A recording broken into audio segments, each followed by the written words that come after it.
이번에 제갈공명 세 번째 시간을 녹화합니다. 지금이 2026년 2월 7일 오후 4시 13분을 가리키고 있습니다. 이번엔 이제 여기를 할 차례죠. 남만정벌, 여기를 할 차례입니다. 이 지도가 남만정벌, 근데,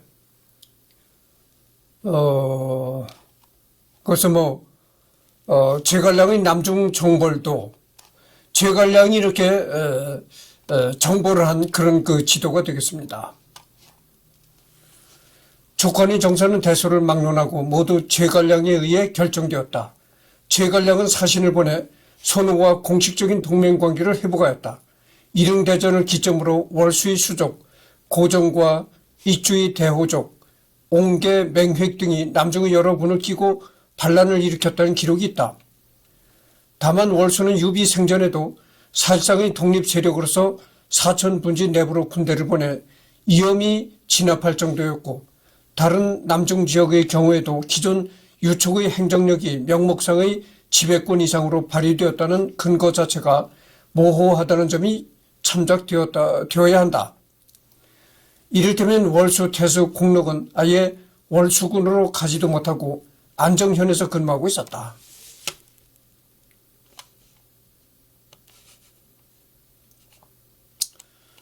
청나라의 모든 그 일은 그 제갈량이 결정하는 그런 상태였다는 거죠.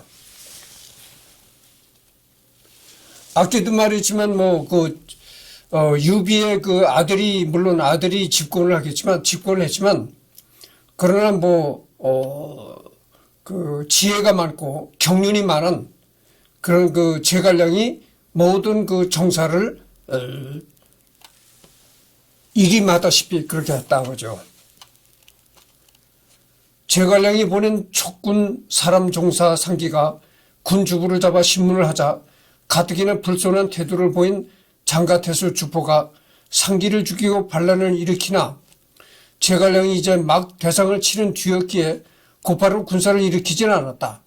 그래도 남중 4군 중 가장 크고 인구도 많은 군이 영창군에서는 여계와 왕황 등의 해당 지역 관리들이 반란에 맞서 충성을 유지했다. 건흥 3년 225년 봄 제갈량은 군사를 들을 이끌고 남쪽을 정벌한다. 제갈량은 안상으로부터 수로로 월수로 들어갔으며 마충을 장가로 이회는 익주로 보내 건의태수 왕사를 익주태수로 삼았다. 건의태수 왕사, 삼국시대 촉관의 인물이며 자는 승정으로 익주 건의군 자충현의 사람이다. 이렇게 나왔네요.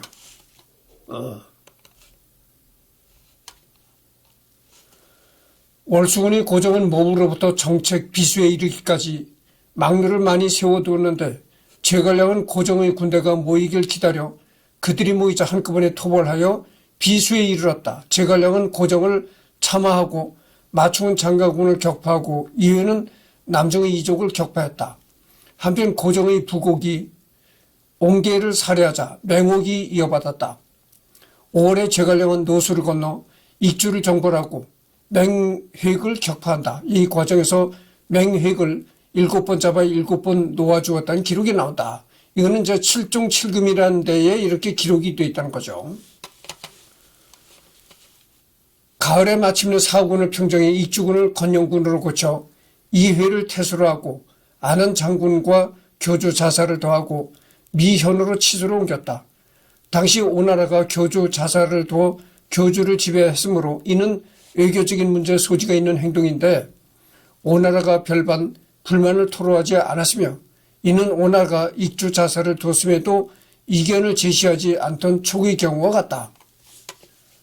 이를 볼 때 이회는 교주와 익주 사이의 소유권이 모호한 취락들에 대한 통제를 시도했으리라 보인다. 이 교주 자사직은 229년에 폐지된다. 또한 건영, 월수를 설치하고 여계를 태수로 삼고 건영 장가를 나누어 홍구군을 설치했고 마충을 장가 태수로 삼았다. 교주 자사직. 교주 자사직. 교주 자사직이란 게 그 어떤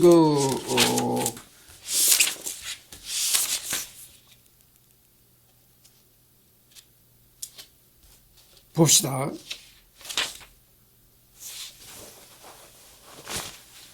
교주 자사라는 건 말이죠. 중국 고대 후한말에서 삼국시대까지 이제 있었던 직책인데, 교주 지역을 지휘 통치하던 지방관직을 뜻함. 여러 왕조에서 지역 안정을 위해 임명된 인물들이 기록된다, 이렇게 나와 있습니다. 그러니까 중국 고대 시대에 지방을 통제하던 그런 직책이었다, 이런 얘기네요. 지방관직. 그러니까 지방을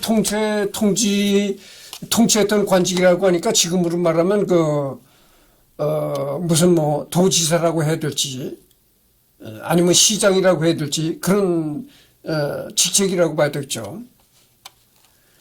남중의 경졸 청강 마녀가를 촉으로 옮겨 오부로 삼아 당할 적 없는 정예로 육성하고 이를 비군이라고 이름했다.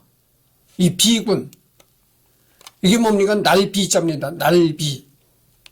군사군이 이런 뜻이죠. 그러니까 나르는 군대다, 이런 얘기죠. 날비, 비군.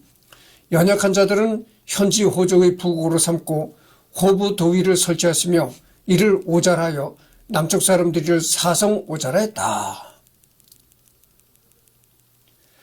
이 민족들이 대호족과 부호를 따르지 않았는데 금과 비단을 내어 이들의 부국으로 삼도록 권하고, 부국을 많이 얻은 이들은 관직을 세습시켜 주었다. 이에 이 민족들이 재화를 탐하여 촉관에 점점 복속하였고, 이족과 한족이 어우러져 부국을 이루었다.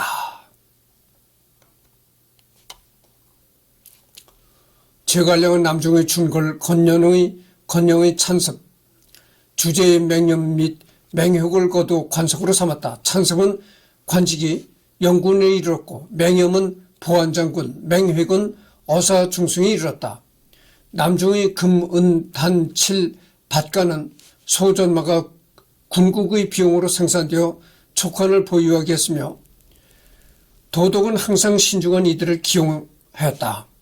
이 공으로 제갈량은 부월, 일구, 호분, 60인, 고취 일부, 곡계 하나, 우보를 하사받았다. 그리고 고취라는 거는 취주악대라는 겁니다. 취주악대. 그러니까 지금으로 말하면 밴드,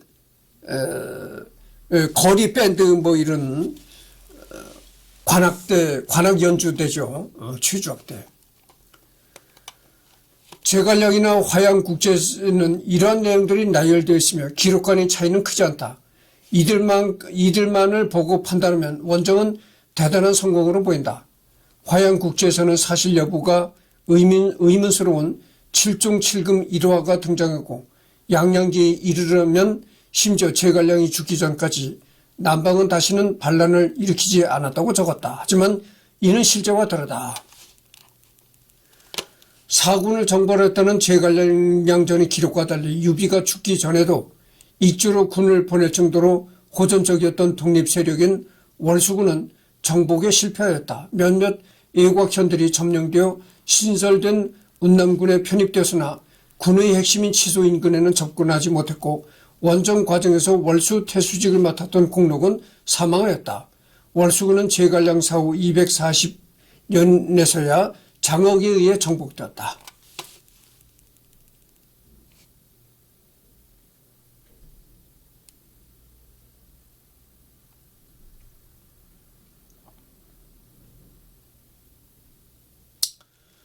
그러니까 이 춘추 시대라는 건 내가 전번 시간에도 잠깐 얘기를 했잖아요. 춘추 시대라는 거는 여러 세력들이 힘겨루기를 하고 서로 힘이 약한 상대방을 정복하고 이런 시대였다. 내가 그런 얘기를 했잖아요.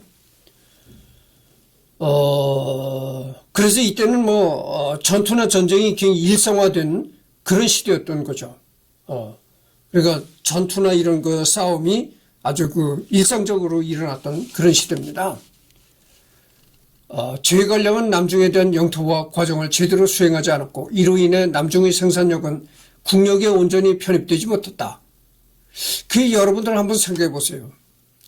지금 현대사회는 그래도 이 세계인들이, 세계 모든 사람들이 인식이 많이 깨어졌다 그죠? 머리가 깨어져가지고, 지능이 높아져가지고, 웬만하면 싸우지 말자. 평화적으로 이렇게, 평화적으로 모든 일을 해결하고 하려는 대화도 많이 이루어지고 그러잖아요.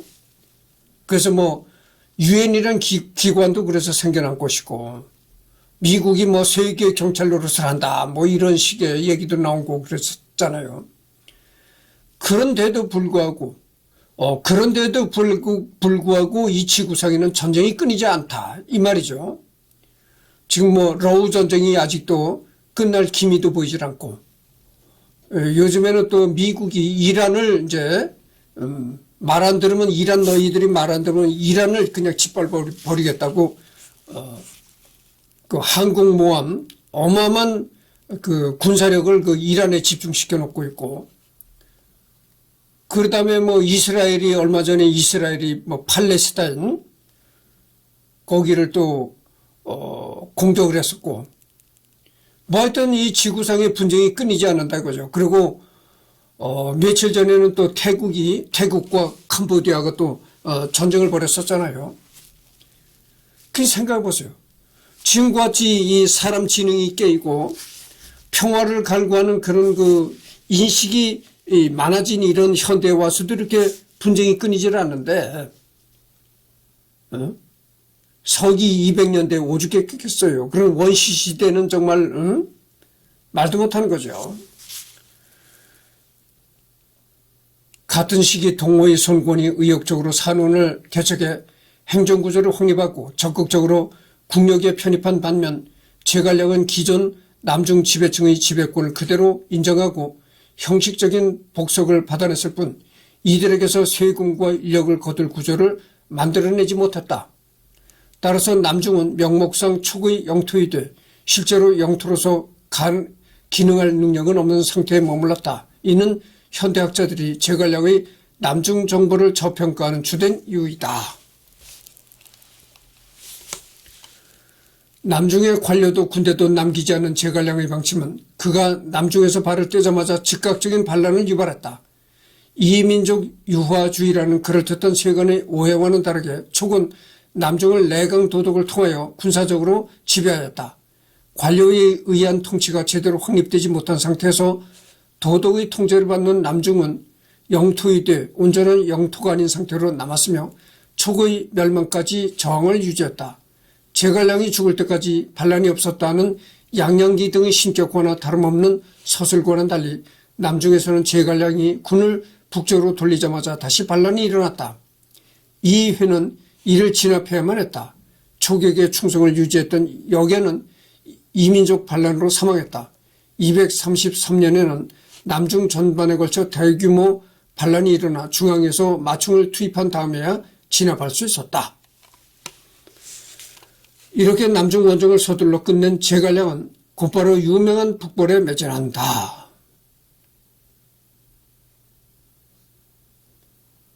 그러니까 여기 보면은 제갈량이 남중을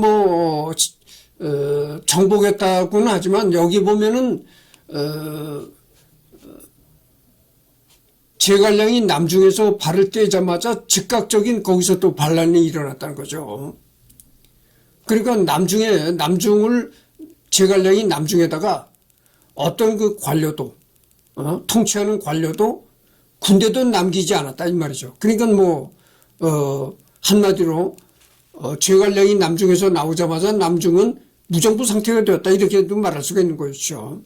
그래가지고 남중에서 반란이 일어나고 그랬다 이런 얘기입니다. 그다음에 제갈량의 북벌이 나옵니다. 제갈량은 출사표를 올리고 북벌에 나선다. 북벌의 동기에 대해서는 그냥 위를 멸망시키기 위해서라고 출사표 등에 나오는데 제갈량의 전략 전술이나 진태전의 구제를 볼 때 사실은 옹주, 양주를 점령하여 촉을 더 강하게 만드는 것이 제갈량의 목표였다는 설이 있다. 자세한 내용은 제갈량의 북벌과 주풍 오장원 문서를 참고하기 바란다.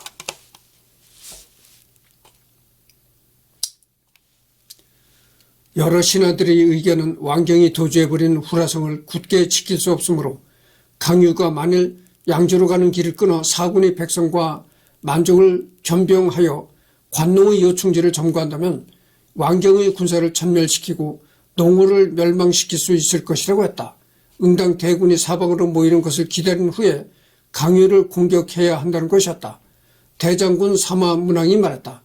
옛날 제갈량은 항상 이런 뜻을 품고 있었지만 끝까지 실현시킬 수 없었어. 이처럼 큰 사업과 계책은 강유에게 맡길 만한 일이 아니오. 어림에 따르면 제갈무라는 것은 이제 제갈량을 말하는 것이다 이 말이죠. 사마선왕과 유수가에서 장차 싸웠는데 선왕은 융복을 입고 일에 임하며 사람을 보내 무후를 살피게 하였다. 과연 무후는 흰 수레를 타고 갈건을 쓰며 백우선을 쥐고 삼군을 주의하니 중군이 모두 그에 따라 나가고 멈추기고 하였다. 선왕이 듣고 감탄하여 말했다. 가의 명사를 잃을만 하도다. 지금 17분을 경고했습니다. 오장원의 진별, 제갈량은 오장원에서 사망한다. 향년 54세. 다음은 당초의 유선에게 올린 유언이다. 54세의 제갈량이 오장원에서 사망했다고 하죠. 이때는 뭐 사람들의 수명이 굉장히 짧을 때입니다. 그러니까 이때 54세에 죽었다고 하면은 한마디로 살 만큼 살았다 이렇게 얘기를 할 수밖에 없는 겁니다. 성도에 뽕나무 800그루가 있고 메마른 땅 15경이 있으니 자제들이 입고 먹기에는 스스로 넉넉합니다. 신이 밖에서 임무를 받을 때는 따로 조달할 것이 없이 제 한 몸의 먹고 입는 것은 모두 관부에 의지했으므로 따로 생활의 방도를 차리게 하여 적은 양을 보태지는 않았습니다. 신이 죽었을 때 안으로 여분의 비단이나 밖으로 남은 재산이 있어 폐하를 저버리는 일이 없도록 하겠습니다. 죽은 뒤에 보니 그 말과 같았다. 사마의 추격도 강요의 기지로 뿌리치고 퇴각 과정에서 있었던 위헌의 반란도 왕평이 진압한 상황에서 무사히 제갈량의 유해와 북벌군이 성도로 돌아오자 황제 유서는 나라 전체에 대사 면령을 내리고 크게 애도하면서 장례식을 준비했다. 유서는 다음과 같은 조칙을 내리며 슬퍼한다. 생각건대 그대의 천성은 문물을 겸비하고 밝은 지혜를 갖췄으며 독실하고 성실하여 탁고의 유저를 받아 몸소 짐을 보필하니 끊어진 것을 입고 세미한 자를 흥하게 하며 난세를 평정할 뜻이 있었다. 이에 육사를 정돈해 정벌을 하지 않은 해가 없었고 신물을 혁적하게 빛내어 위험을 천하에 떨쳐 계안에 큰 공을 세웠으니 이운과 주공의 큰 공훈과 나라나도다. 어찌 하늘이 보살피지 않아 대사가 거의 이루어지려는 찰나에 병을 만나 죽게 되었는가. 짐은 상심하고 서러워 가슴이 찢어지는 듯하다. 무릇 덕을 존중해 공의 순서를 세우고 행적을 기록해 시호를 명하니 이로써 장래에 빛나게 하고 책에 기재하여 쇠하지 않게 하려 한다. 아, 슬프도다 슬프도다.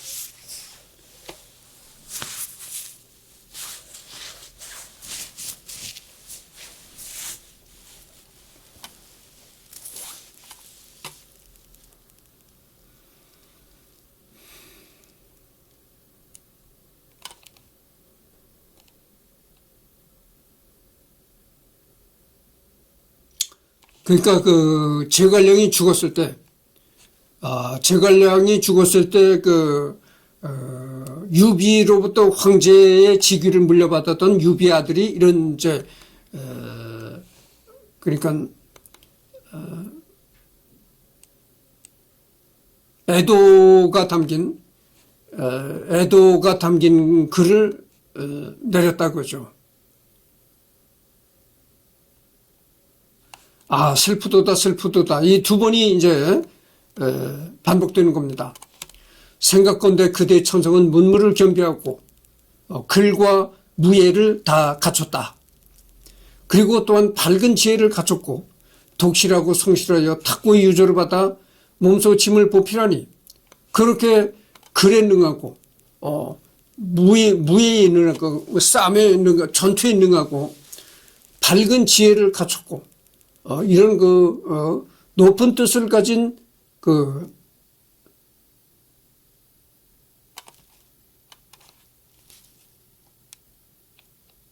제갈공명인데 그런 제갈공명이 이제 없어졌다. 그러니 이게 얼마나 가슴이 찢어지는 듯하다. 무릇 덕을 존중해 공의 순서를 세우고 행적을 기록해 시호를 명하니 그래서 제갈공명의 살았을 때 그 행적을 기록해서 시호를 내린다 이런 뜻이죠. 그래서 이제 이후 그에게 승상 무양후의 인수와 충무후의 시호를 내렸다. 시호를 내렸다. 충무후라는 그런 시호를 제갈공명에게 내렸다 그죠. 이건 이 시호라는 것은 지금으로 말하면 그러니까 일종의 훈장과도 같은 격이라고 보면 되겠죠. 이후 촉하는 곧장 조정의 재편에 들어갔다. 생전에 제갈량이 미리 예고했던 대로 장관이 중요한 업무를 맡아보게 되었다. 상서령의 도호, 입주 자사로 승진한 장관은 얼마 지나지 않아 다시 대장군, 녹상서사로 승진하며 촉관의 전체적인 군사와 총사를 총괄하는 중책을 맡게 되었다. 그 외에 좌장군 오이가 거기 장군으로 승진하여 한중의 수비를 맡았고 사마의 추격을 무사히 저지했던 강연은 우감군 보한 장군이 되어 군부의 요직에 올랐다. 또한 비의는 후군사의 직책을 맡았으나 얼마 후 대장군 녹상서사로 올라간 장관을 대신하여 상서령에 임명되었다.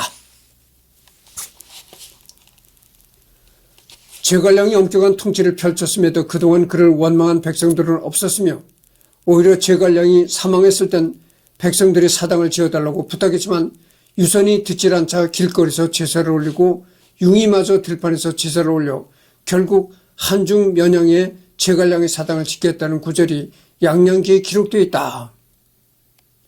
공권력이 오히려 공식적인 추모 행위를 무시했음에도 민간에서 촉관이 망할 때까지 30여 년이나 백성들과 이민족들에게 자발적인 경애와 존경을 받았다는 것은 제갈량의 정치가 촉관 백성들을 위한 정치였으며 그 덕의 민중이 자생적인 지지를 이끌어냈다는 걸 보여주는 상징적인 일화라고 할 수 있다.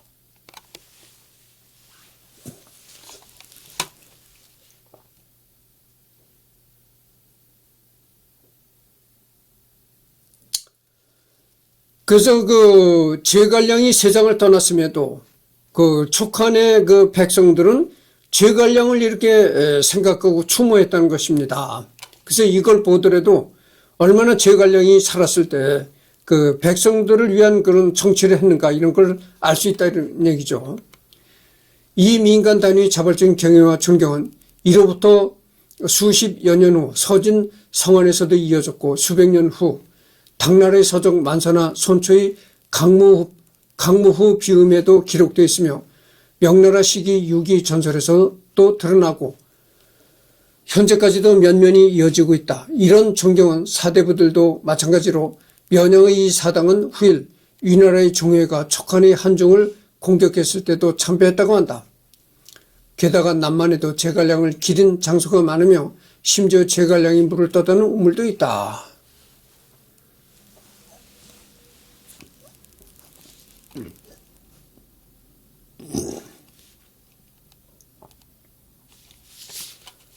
여기서 유선이 사당을 치지 못하게 했다고 해서 유선이 제갈량을 부정적으로 여긴 것은 당연히 아니다. 유선 역시 제갈량이 사망하자 3일 동안 소복을 입고 애도할 정도로 진심으로 높이 평가하고 존중했다. 그런데 제갈량이 사망한 직후 이막은 그를 비방하며 제갈량이 사망했으니 이는 경축해야 할 일이라고 주장하였고 이에 유선은 극도로 분노하며 그를 감금한 뒤 곧 처형했다. 유선이 비록 현대 이르기까지 암군으로 깔지언정 최소한 인품 자체는 유순한 사람이었고 촉한의 풍습도 혹평이 거의 없어 온건한 편이었는데 그 유선이 제갈량을 비방했던 이유로 노발대발하며 사형에 처해버렸던 건 그가 제갈량을 매우 의지하고 평가했다는 증거다. 다만 제갈량의 위상이 황제인 유선 자신을 능가할 정도로 높아서 그에 대한 열렬한 추모가 황권을 침해할 우려가 있을 정도였기에 황제 입장에서는 그에 대한 개인적인 호감과 별개로 적절히 견제를 할 이유가 있었다.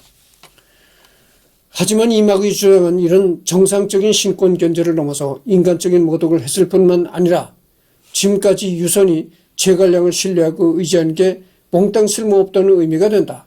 유선으로서는 인간적으로도 군주로서의 유용과 권력면에서도 이막이 선을 넘었다고 여길 수밖에 없었다.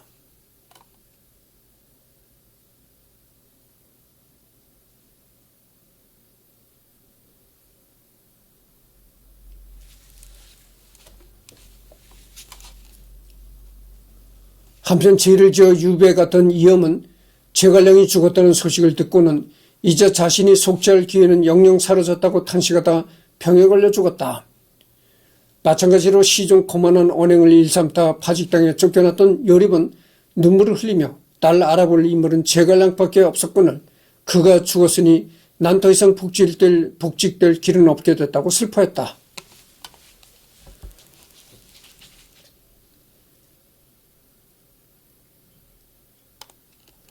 한진, 춘추, 양양기 저자 습착지는 이런 제갈량의 죽음을 두고 다음과 같이 평했다. 옛날 관종은 백씨가 가진 병지의 시급 300고를 빼앗았으나 죽을 때까지도 원망하는 말이 있지 않았으므로 이는 성인께서도 어려운 일이라 여겼다.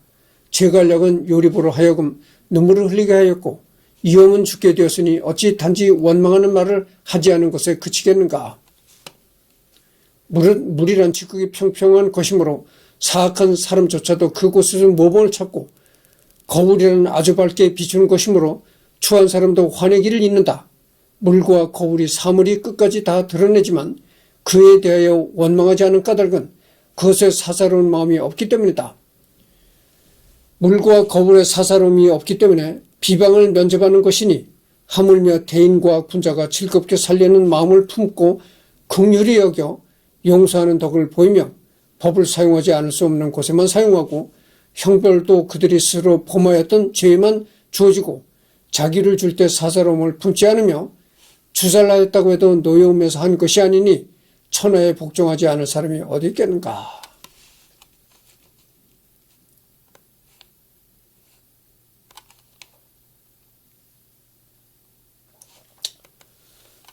묘소 제갈량의 무덤은 오래전 유비가 조조의 장수 하후연을 참살하고 대성을 거두었던 정군산에 있는데 생전에 제갈량이 이미 유언을 남겨 정해둔 바라고 한다. 제갈량은 무덤의 크기를 관이 들어갈 수 있을 정도로만 만들고 자신이 시신은 평범으로 염하되 따로 부정품을 넣지 말라고 당부했다. 오늘날에도 혹자들은 정군산 밑에 그가 묻힌 무후묘가 따로 있음에도 정군산 전체를 제갈량의 무덤이라고 말하기도 한다. 1700여 년이 지난 지금에도 남아있어 전체적으로 작고 아담한 분위기다. 이곳 안내원은 무후묘가 1700년이 넘도록 훼손되지 않은 것은 다른 무덤과는 달리 매장품이 없어 도굴되지 않았기 때문이라고 설명한다. 이곳에는 수령 1700년 된 측백나무로 무후묘를 지키고 있는데 묘지 안에는 여기저기서 오래된 측백나무가 자리를 잡고 서 있다. 제갈량이 54살 때에 죽어 당시 54그루를 심었는데 그중 22그루가 아직도 사람 무덤을 지키고 있다. 이 나무들은 값어치를 매길 수 없을 만큼 중국인들에게는 귀한 국보로 통한다.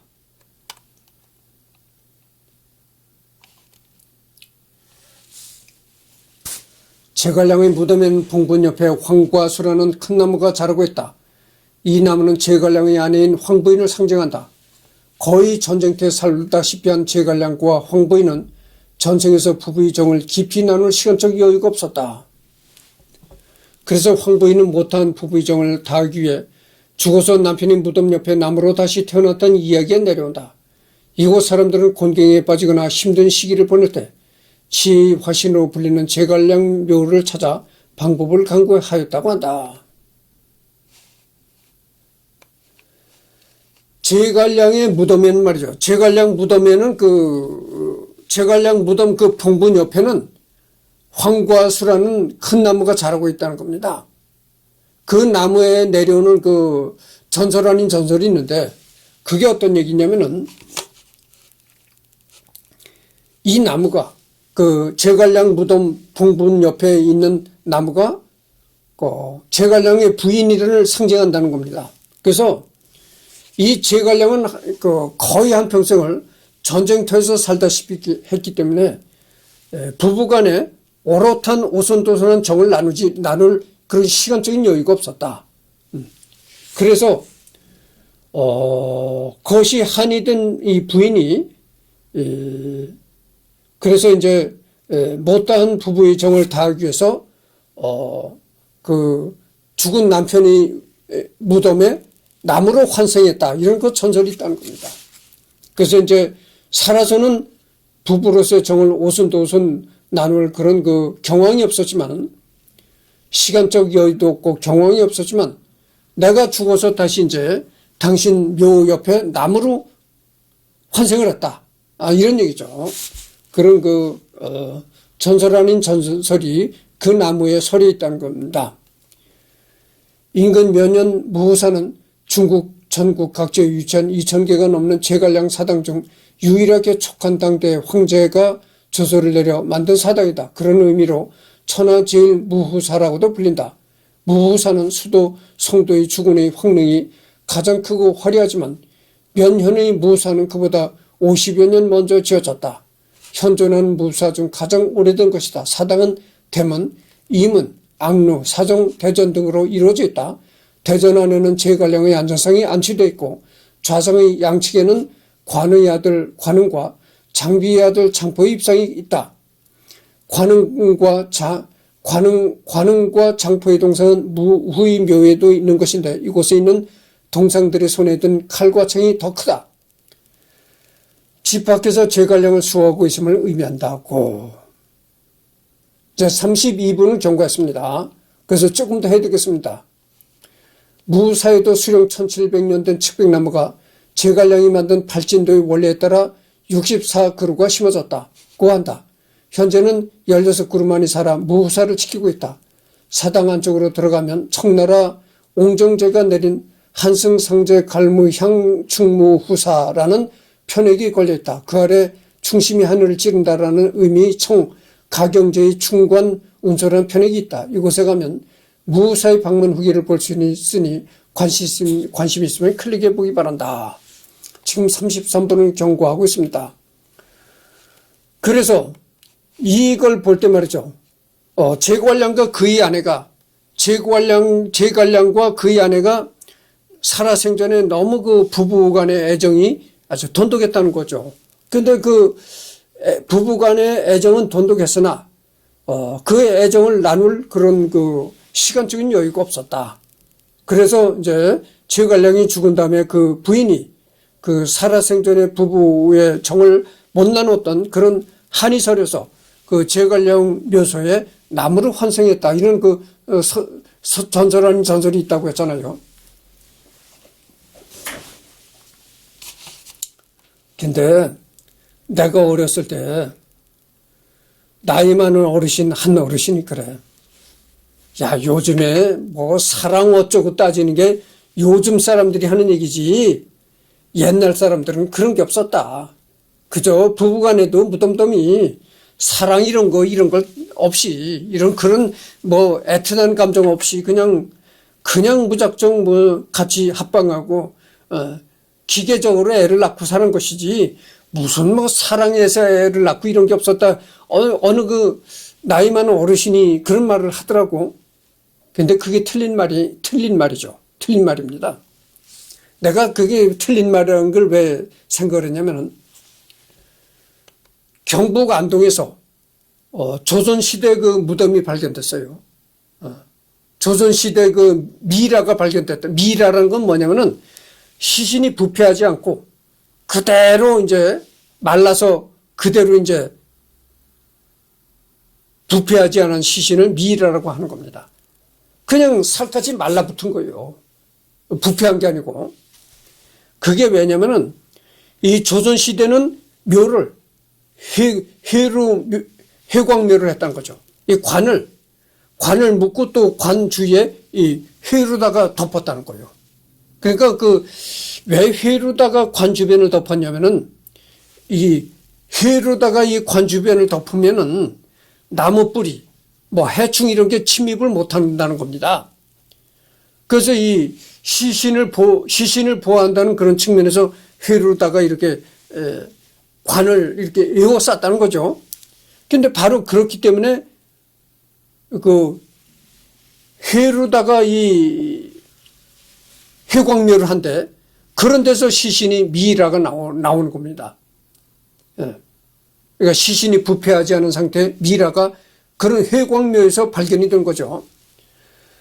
근데 경상북도 안동 지방에서 그 회광묘가 발견이 됐는데 시신이 발견되고 그 아주 긴 편지가 또 발견이 돼서 편지가 발견이 됐는데 한문으로 쓴 편지가 아니고 순수한 한글로 쓴 편지가 발견이 됐다 이거야. 아니 그러니까 진짜 순 한글로 쓴 편지가 발견이 됐으니까 그게 얼마나 한글에 정말 자료가 되는 거요. 한 400년 전에 한글 편지가 이 무덤에서 나왔다니까. 근데 그걸 읽어보니까 여러분들요, 한글도 세종대왕이 한글을 만들었을 때와 지금의 한글이 많이 다릅니다. 여러분들 세종대왕이 만들었던 훈민정음을 한번 보십시오. 지금의 한글과는 좀 많이 달라요. 그래서 한글이긴 한글이지만 우리가 예전에 오래된 예전의 한글은 굉장히 읽기가 불편합니다. 잘 읽어내기 어려워요. 근데 안동대학의 국문과 교수를 지내던 그 교수가 그걸 해독을 한 겁니다. 해독을 한 거예요. 그 무덤 속에서 나왔던 그 긴 한글 편지를 안동대 국문과 교수가 그걸 해독했다고 하죠.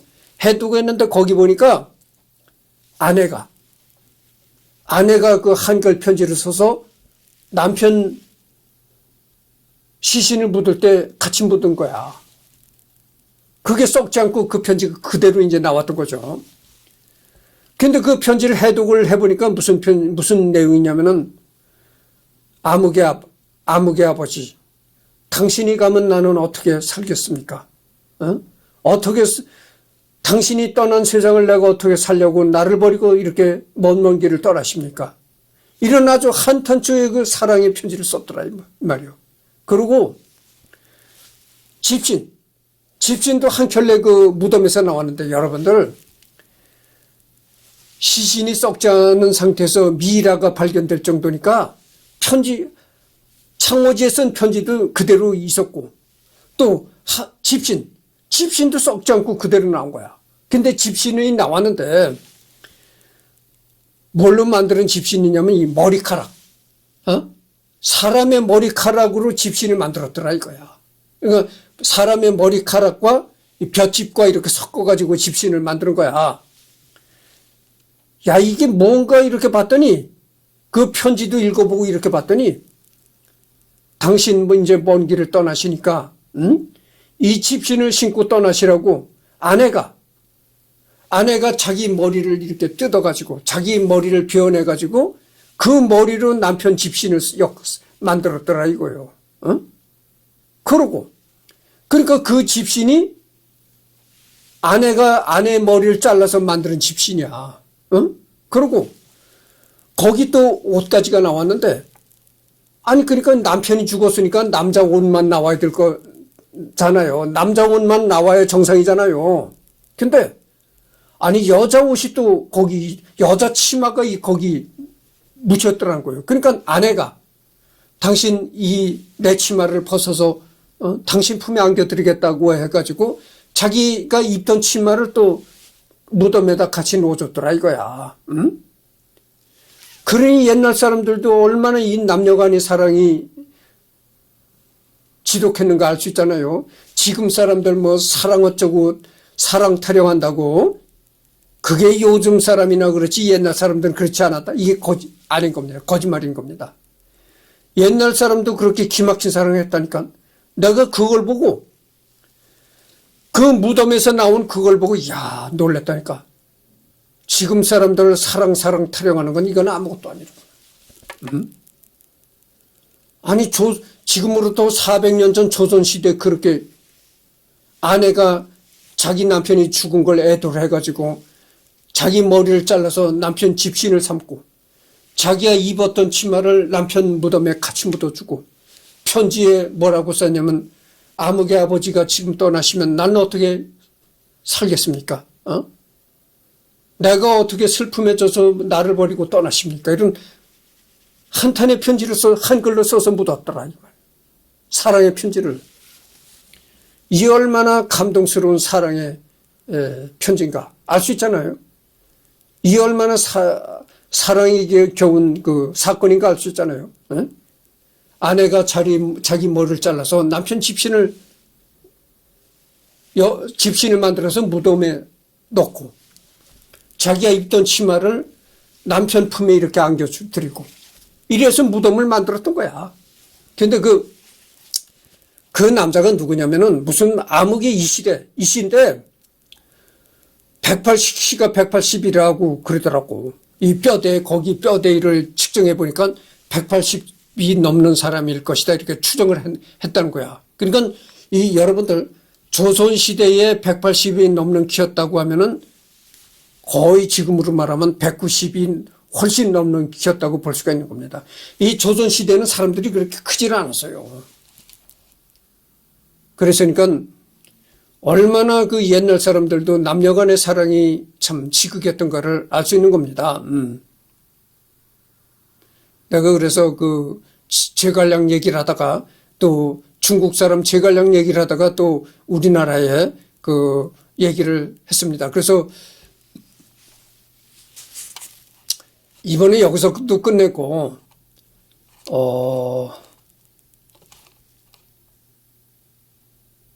다음에는 이 묘소,